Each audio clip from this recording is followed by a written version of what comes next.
अगला जो कारक उत्तरदायी है बच्चों, वह है रसायनों का अधिकाधिक प्रयोग। ये रसायनों का प्रयोग विशेष रूप से हम किन क्षेत्रों में कर रहे हैं? कृषि के क्षेत्रों में। किस लिए? ताकि हम अपनी बढ़ती जनसंख्या को अधिक से अधिक उपज पैदा करके उसकी आवश्यकताओं की पूर्ति कर सकें। और इसके लिए हम किस प्रकार के रसायनों का इस्तेमाल कर रहे हैं? हम प्रयोग कर रहे हैं कीटनाशकों का, हम प्रयोग कर रहे हैं रासायनिक उर्वरकों का, और इसका दुष्प्रभाव क्या हो रहा है? हमारी मृदा के जो पोषक तत्व हैं उनका जो संतुलन है वह बुरी तरह से बिगड़ रहा है। उसमें इन फॉरेन मटेरियल्स का, इसमें उन बाहरी तत्वों के मिश्रण से मृदा धीरे धीरे अपनी उर्वरता खोती जा रही है। तो इससे क्या हो रहा है? हमारी भूमि निम्नीकृत हो रही है, डिग्रेडेड हो रही है। अगला जो मानवीय कारक उत्तरदायी है भूक्षरण के लिए, वह है अत्यधिक सिंचन।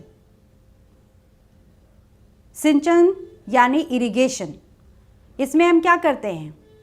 खेतों में पानी डालते हैं, फिर से वही कि अधिक से अधिक फसल हम उगा सके। और हम यहाँ ये कहना गलत नहीं होगा कि ये चाहे रसायनों का प्रयोग हो, चाहे वो बहुत ज़्यादा सिंचाई करने की बात हो, ये सब साइड इफ़ेक्ट है हरित क्रांति का। इसमें हमने सिंचाई खूब इस्तेमाल किया और नतीजा क्या हुआ? मृदा में जलाक्रांतता यानी वाटर लॉगिंग की समस्या उत्पन्न हुई। इससे क्या हुआ? पानी तो भाप बन के उड़ गया, लेकिन जल और मृदा में उपस्थित लवण का संकेंद्रण मिट्टी के अंदर होता चला गया, जिससे क्या हुआ? मिट्टी में लवण की मात्रा और क्षार की मात्रा बढ़ती चली गई और ये मृदा खेती के लायक अनुपयोगी होती जा रही है। तो आप समझ गए कि किस प्रकार ज़रूरत से ज़्यादा सिंचाई भी हमारे खेतों को, हमारी भूमि को, हमारे मिट्टी को अनुपजाऊ बनाती है, उनकी क्वालिटी को डिग्रेड करती है, निम्नीकृत करती है। अगला पॉइंट जिस पर हम अभी चर्चा कर रहे हैं वह है मिनरल प्रोसेसिंग। बच्चों, बहुत सारे ऐसे खनिज होते हैं और यदि मैं आप लोगों को उदाहरण दूं तो सबसे सटीक उदाहरण इसका होगा सीमेंट उद्योग। सीमेंट उद्योग में क्या होता है? चूना पत्थर, जिप्सम जैसे खनिजों को हम खदान से लेकर आते हैं और फिर उनको पीस करके बहुत महीन चूर्ण बनाते हैं। लेकिन इस प्रोसेसिंग में क्या होता है? इस तरह के सीमेंट के केंद्रों से बहुत बड़ी मात्रा में बहुत ही महीन धूल कण, शायद हम तब महसूस भी नहीं कर पाते हों, लेकिन ये महीन धूल कण क्या होते हैं? लगातार इन सीमेंट संयंत्रों से निकलकर हमारे वातावरण में फैलते रहते हैं और कालांतर में ये क्या होता है? धीरे धीरे धीरे धीरे आसपास की भूमि पर ये बैठते जाते हैं, जमते चले जाते हैं। तो जब भूमि पर इस तरह के चट्टानों का, खनिजों का लगातार जमाव होता जाएगा तो क्या होगा? भूमि का जो स्वाभाविक गुण है वो तो बिल्कुल बदल जाएगा और उस पर एक परत सी बिछती चली जाएगी, जो होगी चूना पत्थर की, जो होगी जिप्सम की, और जो भी नाना प्रकार के खनिज हम इस्तेमाल करते हैं सीमेंट उद्योग में उनकी। तो इससे क्या होगा? इससे ये होगा कि जो भूमि की स्वाभाविक, जब वर्षा होती है तो आप देखते हैं ना, भूमि उस वर्षा जल को सोख लेती है। तो इस जल अवशोषण की क्षमता, जो जल को सोखने की और अपने अंदर उसको समेट के रखने की क्षमता भूमि की होती है, उस पर इसका बहुत ही बुरा असर पड़ता है। और नतीजा क्या होगा? जब भूमि में नमी नहीं रहेगी तो भूमि धीरे धीरे अनुपजाऊ हो जाएगी, बंजर हो जाएगी, रेगिस्तान में बदल जाएगी।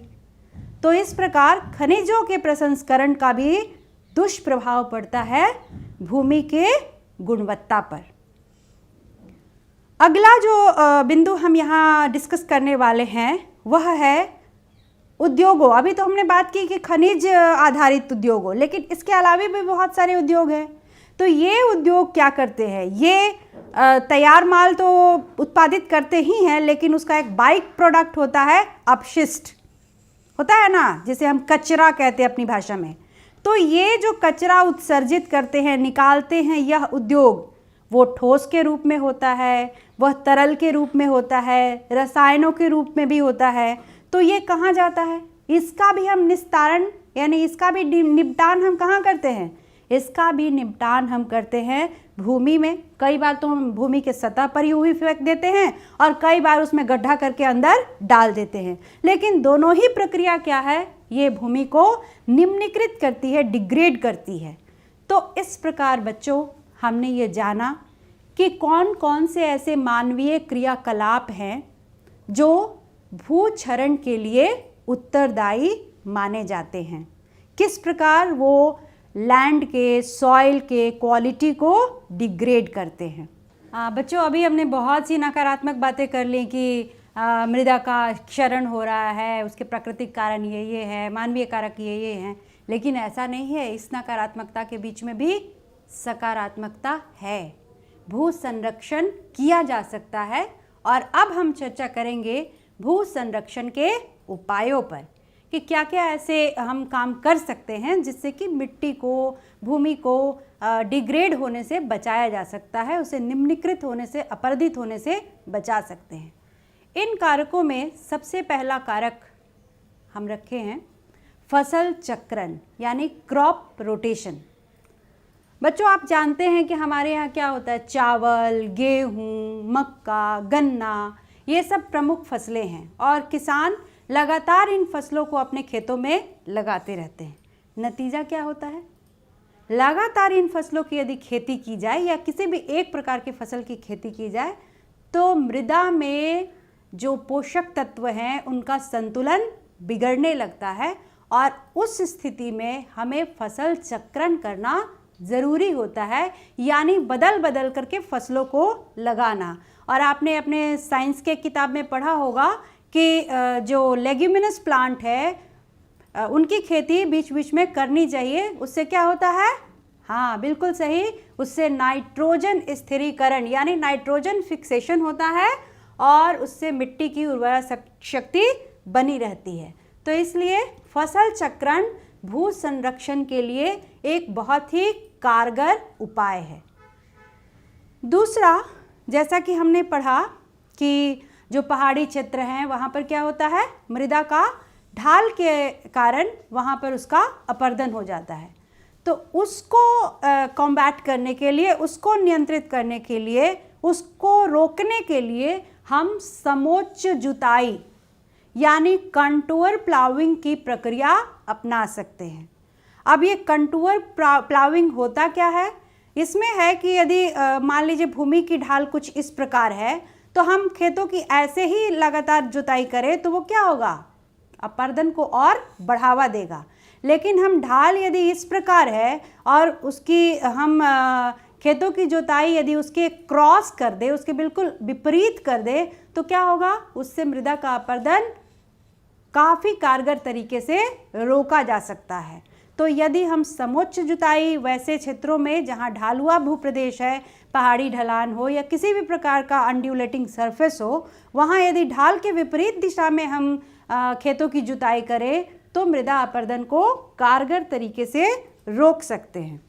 अभी आप अपने स्क्रीन पर एक तस्वीर देख पा रहे हैं और देख पा रहे हैं कि किस प्रकार भूमि की ढाल से बिल्कुल अलग, उसके बिल्कुल विपरीत दिशा में खेतों की जुताई की गई है, फसलों को लगाया गया है।